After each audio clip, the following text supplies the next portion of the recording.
elsewhere around the league, as we mentioned before, there's a ton of changes this season in college football from the new CFP 25 video game that came out, that has taken the lives of our buddy Blake and I'm sure countless others.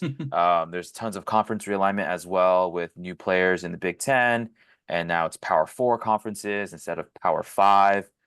No more Pac-12, which is a big change. I think seeing like the old Pac-12 teams in the Big Ten power rankings, it's going to take me, like y'all said, a couple weeks to get used to that. But Andy, what else is new around the league that that folks should be aware of? Did y'all see in the college football game that they made over $500 million within like the first 10 days? Did not see that, but that doesn't surprise me. I I mean, wonder people wanted people wanted the content.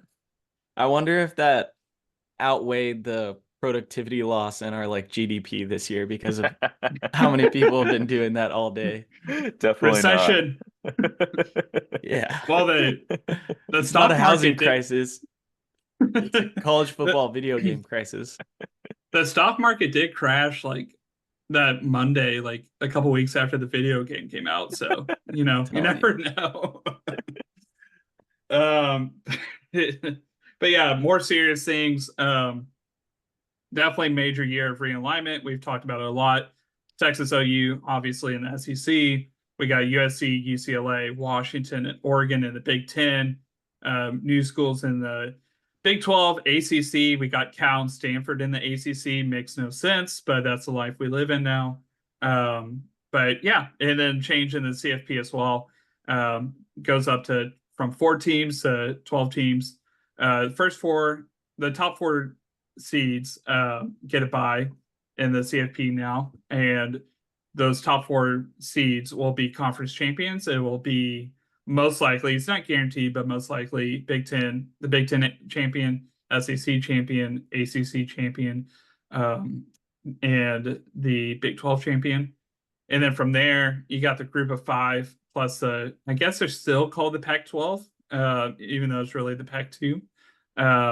So one of those conference champions will be the last automatic berth, and they will probably be the 12th seed as it shakes out. And then the rest of the teams are going to be at-large bids. So then the first round games are going to be on campuses, so that'll be sick if That's gonna be awesome. If Texas got a first round game. We all have season tickets, so I mean that would be sick to go to Does that. that means we would get a ticket or get the chance to buy one, maybe, right? Yeah, I think we would have to pay additional money for it, but I mean, I think we would all probably do that. To be honest, that would be really cool. I would yeah, obviously love that. Yeah. it would I be a think bummer.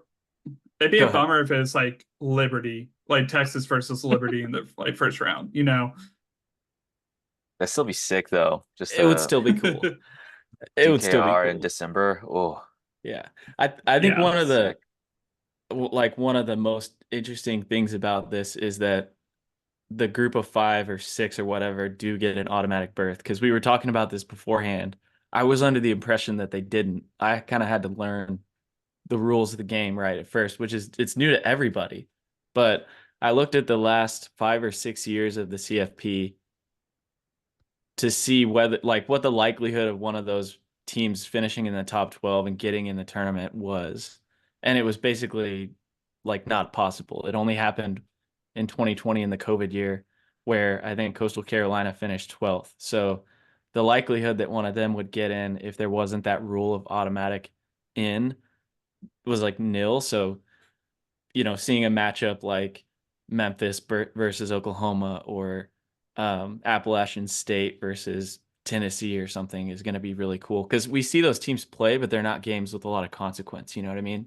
They're usually yeah. like the SEC easy in the middle of the season game, and it doesn't ultimately mean anything other than embarrassing the heck out of A&M, which is still fun. But that's going to be really cool. And just the fact that the tournament spans like a month. I think the first games are in mid-December, and the national championship in January isn't until January 20th. So if you watch Yeah. like college football talk shows on ESPN, like those analysts don't really know how to break this down. Like it's the first time it's happened, and we're gonna get to see like a lot of insights and conversations for a really lengthened period of time that we're not used to as fans. So Yeah. um, I'm Yeah. like, I think this is the coolest part of the season as a whole, maybe even more so than us joining the SEC. And like I mentioned earlier, we're gonna be grateful for it after we've had like our second loss and the season's maybe not over yet. Um, I will be, but well, like wouldn't be surprised if this was a big topic like almost Yeah, every week on the podcast this fall. for sure. Yeah. How on that note, how excited are y'all on a scale of 1 to 10 for the new playoff and the new season structure? Andrew, we'll start with you first.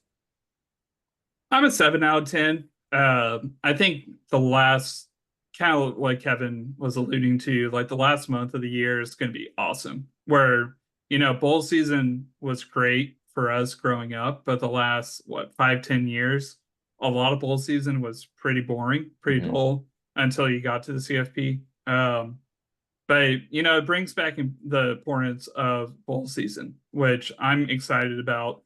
Um, I do think it's going to be a little bit weird. For instance, Oregon and Ohio State play in October.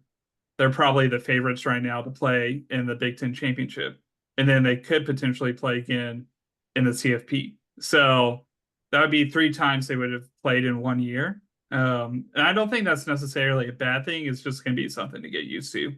Um, but yeah, we'll see. We'll see how that plays out. But overall, I'm excited. I think y'all might be a little bit more excited than me, but I am excited overall. Kev, what about you? It's more football, which is a good thing. My interest in sports is like really heavy on college football and not so much on NFL. So anything that lengthens this season for me or makes games in mid-November, late October more consequential raises my interest and prolongs that even if Texas is having a tough season. And like it's advertised right as a 12-team playoff, but because of the automatic bids for conference champions, like those are playoff games too. So you could say maybe it's like a almost a 5 or 6 week deal where we're way out of that like BCS thing where a computer decides the two teams that are going to play. Like the championship experience is going to be, you know, a month or Yeah. 6 weeks, and it's going to feel a lot more like I think the NFL playoffs, but with a lot more passionate, younger fan bases, which is going to be really, really cool. I think you're going to look back on the season and say it was a 10, not a 7. Yeah, I could definitely see that. Wow, I haven't heard the acronym, I guess BCS in so long. Can you imagine if we were still on that model right now with all like the AI and the LLM stuff going like that and the advanced statistics that we have now? That would be, I guess, like to a certain extent, the committee still uses those, but I also am glad that our fate is not decided by NVIDIA, although, Kevin and I But probably wouldn't be too upset if that was the I case. would if, be so if nervous going into the season if we were still in the BCS. yeah, if that being said, though, if AI was in control of the two teams that played, I think there would be a lot more public interest in monitoring, the ethics of AI and the safety of AI. That's If it true. was going to affect college football That's directly, true. people would. We would have a lot more folks um bought into understanding it. I agree. And trying to yeah, break it down and understand. So yeah, you might have something there. I'll round us out on the expectations. I'm kind of in between y'all. I think I lean more on where Kevin's at. I'm a 9. I think the expansion will be good for college football, good for the college athletes, good for entertainment. And I agreed, more football is good. And diminishing the pain and hurt after every single specific loss and needing to be perfect, I think will help us in the long run as well. So yeah, looking forward to that for sure.